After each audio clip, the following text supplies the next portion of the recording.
નમસ્કાર. ચાલો આજે ગણિતના એક મજેદાર રહસ્યને ખોલીએ. વિચારો કે દરેક નંબર એક મજબૂત તાળું છે અને આપણી પાસે છે એને ખોલવા માટેની માસ્ટર કી. આ કી બીજું કંઈ નહીં પણ વિભાજ્યતાના નિયમો છે, જે મોટી મોટી ગણતરીઓને એકદમ રમત જેવી બનાવી દે છે. તો મૂળ સવાલ એ છે કે આટલી મોટી સંખ્યાઓને લાંબા લાંબા ભાગાકાર કર્યા વગર એક નજરમાં કઈ રીતે ચેક કરી શકાય કે બીજી કોઈ સંખ્યા વડે પૂરેપૂરી ભગાશે કે નહીં? આ જ તો એક કોયડો છે જેનો ઉકેલ આજે આપણે સાથે મળીને શોધવાના છીએ. તો આજે આપણે શું શું જોવાના છે? પહેલાં તો આપણે આંકડાઓની એક ગુપ્ત ભાષા સમજીશું, પછી જોઈશું કેટલીક સરળ ચાવીઓ, એ પછી આવશે સરવાળાનો જાદુ, પછી કેટલીક ખાસ ચાવીઓ, અને છેલ્લે આ બધું આટલું જરૂરી કેમ છે એ જાણીશું. તો ચાલો તૈયાર થઈ જાઓ. આપણે એકદમ એવા કારીગરની જેમ વિચારીએ જે સંખ્યાઓના તાળા ખોલવા માટે પોતાના ઓજારોને ધાર કાઢી રહ્યો છે. અને બસ આ નિયમો જ આપણા સૌથી શક્તિશાળી ઓજારો છે. ઓકે, તો સૌથી પહેલાં શરૂઆત કરીએ એકદમ સહેલી ચાવીઓથી. આ એવી ચાવીઓ છે જે બસ એક નજરમાં જ કામ કરી દેશે અને આપણો કોન્ફિડન્સ પણ વધારી દેશે. અહીં જુઓ, આ તો કેટલું સિમ્પલ છે. 2, 5 અને 10ની ચાવી માટે બીજું કંઈ જ નહીં, ખાલી છેલ્લો આંકડો જોવાનો છે. જો છેલ્લો આંકડો બેકી હોય, એટલે કે 0, 2, 4, 6 કે 8, તો સમજી લેવાનું કે એ 2 વડે ભાગાશે. જો 0 કે 5 હોય તો 5 વડે, અને જો છેલ્લે ખાલી 0 હોય તો 10 વડે તો ભગાય જ. એકદમ સહેલું. ચાલો હવે થોડું આગળ વધીએ અને કંઈક વધારે રસપ્રદ જોઈએ. આ નિયમો છે ને એકદમ જાદુ જેવા છે. એ સંખ્યાની અંદર છુપાયેલા કોડને બહાર કાઢે છે, અને એ કોડ બીજો કોઈ નહીં પણ એના અંકોનો સરવાળો છે. અને અહીં જુઓ, 3 અને 9ની ચાવીઓ તો જાણે જોડિયા ભાઈઓ જેવી છે. બંનેમાં રીત એકદમ સરખી છે. બસ સંખ્યાના બધા અંકોનો સરવાળો કરી નાખો. જો એ સરવાળો 3 વડે ભગાય તો આખી સંખ્યા પણ 3 વડે ભગાશે, અને એ જ રીતે જો સરવાળો 9 વડે ભગાય તો આખી સંખ્યા પણ 9 વડે ભગાશે. એકદમ સરખું. ચાલો એક ઉદાહરણ લઈએ એટલે બધું ક્લિયર થઈ જશે. ધારો કે આપણી પાસે સંખ્યા છે 54,132. તો શું કરવાનું? બસ એના અંકોનો સરવાળો 5 + 4 + 1 + 3 + 2 એટલે કે 15. હવે 15 તો 3ના ઘડિયામાં આવે જ છે, બરાબર? તો એનો મતલબ કે આખી સંખ્યા 54,132 પણ 3 વડે ભગાશે જ. જોયું? ભાગાકાર કરવાની જરૂર જ ના પડી. અને એ જ લોજિક 9 માટે પણ. ચાલો જોઈએ. 7,29,810 એના બધા અંકોનો સરવાળો કરો. 7 + 2 + 9 એમ કરતાં કરતાં જવાબ આવશે 27. અને 27 તો 9ના ઘડિયામાં આવે જ છે. 9 તરી 27. તો બસ આખી સંખ્યા 9 વડે ભગાશે. વિચારો કે કોઈ પરીક્ષામાં 729/810 જેવું કંઈક સરળ કરવાનું આવ્યું. આ ચાવીથી તરત જ ખબર પડી જાય કે બંનેને 9 વડે ભાગી શકાય છે. ઓકે, ચલો હવે આપણા ટૂલબોક્સમાંથી થોડા એડવાન્સ ટૂલ્સ કાઢીએ.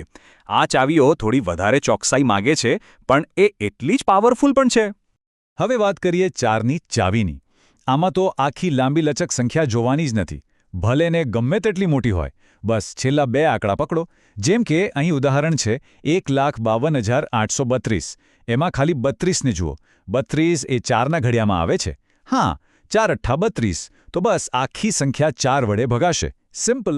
અને 8ની ચાવી તો જાણે 4ની ચાવીનો મોટો ભાઈ છે. જેમ 4 માટે છેલ્લા 2 આંકડા જોયા, એમ 8 માટે છેલ્લા 3 આંકડા જોવાના. ઉદાહરણ તરીકે 9,45,120. આમાં ખાલી 120 પર ફોકસ કરો. જો 120ને 8 વડે ભાગી શકાતું હોય તો આખી સંખ્યા પણ 8 વડે ભગાશે. હવે 6ની ચાવીની વાત કરીએ. આ કોઈ નવો નિયમ નથી હો. આ તો એકદમ 2 in 1 ઓફર જેવું છે. એક કોમ્બિનેશન લોકની જેમ, જેમાં એક નહીં પણ 2 ચાવીઓ એક સાથે લગાવવી પડે. તો કોઈ સંખ્યા 6 વડે ભગાઈ કે નહીં એ જાણવા માટે આપણે 2 વસ્તુ ચેક કરવાની. પહેલું, શું એ 2 વડે ભગાઈ છે? અને બીજું, શું એ 3 વડે ભગાય છે? જો બંનેનો જવાબ હા આવે તો જ 6 વડે ભગાશે. જેમ કે 7,314. છેલ્લો આંકડો 4 છે, એટલે 2 વાળો ટેસ્ટ તો પાસ. હવે અંકોનો સરવાળો 7 + 3 + 1 + 4 એટલે કે 15. અને 15 તો 3 વડે ભગાઈ જ છે, તો 3 વાળો ટેસ્ટ પણ પાસ. બંને ટેસ્ટ પાસ, મતલબ આ સંખ્યા 6 વડે પણ ભગાશે. અને હવે આવે છે સૌથી મજેદાર અને કદાચ થોડી ટ્રિકી ચાવી 11ની ચાવી. આનો નિયમ થોડો હટકે છે. આમાં આપણે એક એક આંકડો કૂદીને સરવાળો કરવાનો છે. ચાલો સીધું ઉદાહરણથી જ સમજીએ એટલે સહેલું લાગશે. ઓકે, સંખ્યા છે 96,382. પહેલાં આપણે એકી જગ્યા પરના આંકડા લઈએ, એટલે કે પહેલો, ત્રીજો અને પાંચમો. 9, 3 અને 2. એમનો સરવાળો થયો 14. હવે જે બાકી રહ્યા એટલે કે બેકી જગ્યાના આંકડા 6 અને 8. એમનો સરવાળો પણ થયો 14. હવે બસ આ બંને સરવાળાની બાદબાકી કરી દો. 14 ઓછા 14 બરાબર 0. નિયમ એવો છે કે જો આ બાદબાકી 0 આવે અથવા 11, 22, 33 જેવો કોઈ 11નો ગુણક આવે તો આખી સંખ્યા 11 વડે ભગાશે.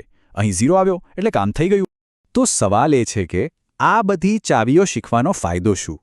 વેલ, આ ખાલી ગણિતના નિયમો નથી. આ તો એવા ટૂલ્સ છે જે આપણને સ્પીડ, એક્યુરેસી અને સૌથી અગત્યનું કોન્ફિડન્સ આપે છે. આ ચાવીઓથી શું થાય? ગણતરી ફટાફટ થાય, જવાબો ચેક કરી શકાય, કોઈ મોટો અપૂર્ણાંક હોય એને સરળ બનાવવામાં તો બહુ જ કામ લાગે, અને હા, પરીક્ષામાં તો કેટલો બધો સમય બચાવી દે. સૌથી મોટી વાત, એનાથી આપણું લોજિક ડેવલપ થાય છે અને મોટી મોટી સંખ્યાઓનો જે ડર હોય ને એ નીકળી જાય છે. એક બહુ મોટા ગણિતશાસ્ત્રી વિલિયમ પોલ થર્સ્ટને કહ્યું છે કે ગણિત એટલે ખાલી આંકડા કે ગણતરીઓ નહીં, ગણિત એટલે સમજણ. અને આ ચાવીઓ બસ એ જ કામ કરે છે. એ આપણને ખાલી શોર્ટકટ નથી શીખવતી, પણ નંબર્સ એકબીજા સાથે કેવી રીતે વર્તે છે એની એક ઊંડી સમજણ આપે છે. તો આજે આપણે જે જોયું એ તો ખાલી એક શરૂઆત હતી. આના પરથી એ વિચાર જરૂર આવે કે ગણિતની આ વિશાળ દુનિયામાં આવા તો બીજા કેટલાય રહસ્યો અને પેટર્ન છુપાયેલા હશે જે બસ કોઈને શોધવાની રાહ જોઈ રહ્યા છે. ખરું ને? આ માહિતી આપણા સુધી પહોંચાડી છે જીગર સરે. શીખતા રહીએ અને નવું જાણતા રહીએ.